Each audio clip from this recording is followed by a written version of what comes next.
طرف تو ایران امریکہ جو پیس ایگریمنٹ ہوا ہے، اب ہم دیکھ رہے ہیں کہ ایک طرف تہران خطے میں امریکی انخلا کی بات کر رہا ہے، مقامی سیکیورٹی فریم ورک کی بھی بات کر رہا ہے، اور دوسری جانب اگر امریکہ کی ہم بات کریں تو اپنے اتحادیوں کے دفاع کو اپنی ذمہ داری قرار دے رہے ہیں. کس طرح یہ تمام معاملات کو آپ دیکھ رہے ہیں؟ جی بہت شکریہ مریم. صورتحال تو بڑی خطرناک ہے اور بڑی پریشان کن ہے. دیکھیے بات یہ ہے کہ جس طرح سوئٹزرلینڈ کے اندر مذاکرات ہو رہے ہیں، ٹیکنیکل ٹیمیں بیٹھی ہوئی ہیں، بات ہو رہی ہے کہ آگے جو 60 دنوں میں جو بہت سارے جو 15 نکات 14 نکات جو طے ہوئے ہیں ایم او یو کے اندر، ان کو کیسے فائنل کرنا ہے، ان پہ کیسے عمل کرنا ہے، اس حوالے سے کمیٹی بیٹھی ہوئی ہے، دونوں ممالک کے ایکسپرٹیز بیٹھی ہوئی. لیکن بدقسمتی سے جو ڈیولپمنٹ پچھلے 72 گھنٹوں میں ہوئی ہیں، انہوں نے سب کچھ خطرے میں ڈال دیا ہے.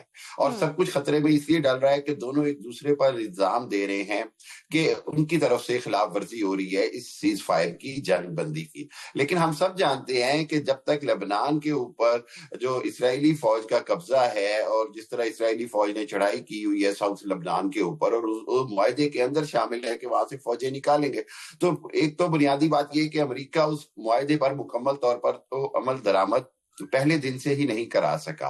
اور دوسری بات یہ ہے کہ ایران کا بڑا کلیئر موقف ہے کہ اب جب کہ جنگ بندی ہو گئی، آپ نے ہرمز کھولی گئی ہے، تو امریکی فوجوں کا پیچھے ہٹنا، امریکی جو بحری شپس ہیں ان کا اپنے وہاں سے پیچھے ہٹنا بڑا ضروری ہے. اب وہاں پر بھی نہیں ہوا.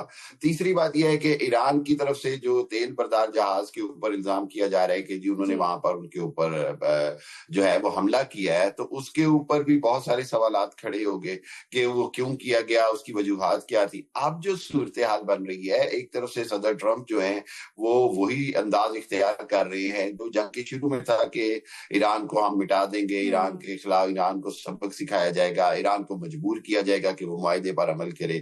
میرا خیال ہے ایران نے اتنے عرصے کے اندر بڑا واضح طور پر ایک ریزیلینس اور ایک مزاحمت کے ساتھ ثابت کر دیا کہ وہ زبردستی یا جنگ کے ذریعے تو مسلط کی گئی جنگ کے ذریعے اس کو زیف نہیں کیا جا سکتا. اور یہ وہ چیز ہے جو میرا خیال ہے امریکہ بار بار انڈرسٹینڈ کرنے میں فیل ہو رہا ہے.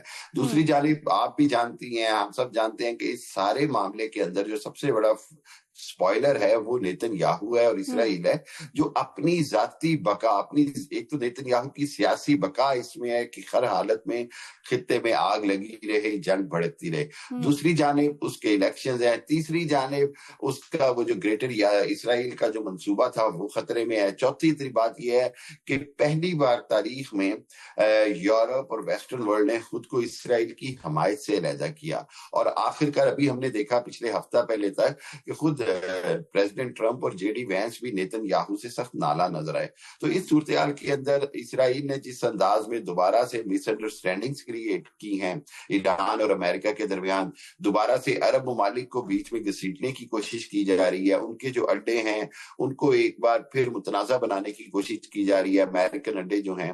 تو یہ صورتحال خطرناک ہوگی. میرا خیال یہ ہے کہ اگر اس کو ابھی سے نہ سنبھالا گیا اگلے 24 سے 48 گھنٹوں میں، تو جو پورا معاہدہ ہے وہ مکمل طور پر خطرے میں ہے. اور ایم او یو کا اس وقت ختم ہونا جو ہے وہ بلا شبہ انتہائی خطرناک ہوگا. دوبارہ جنگ شروع ہو سکتی ہے اور اس کو پھر روکنا بہت مشکل ہوگا. پاکستان نے جو کردار ادا کرنا تھا وہ میں سمجھتا ہوں تاریخ میں سب سے اہم کردار ادا کیا ہے.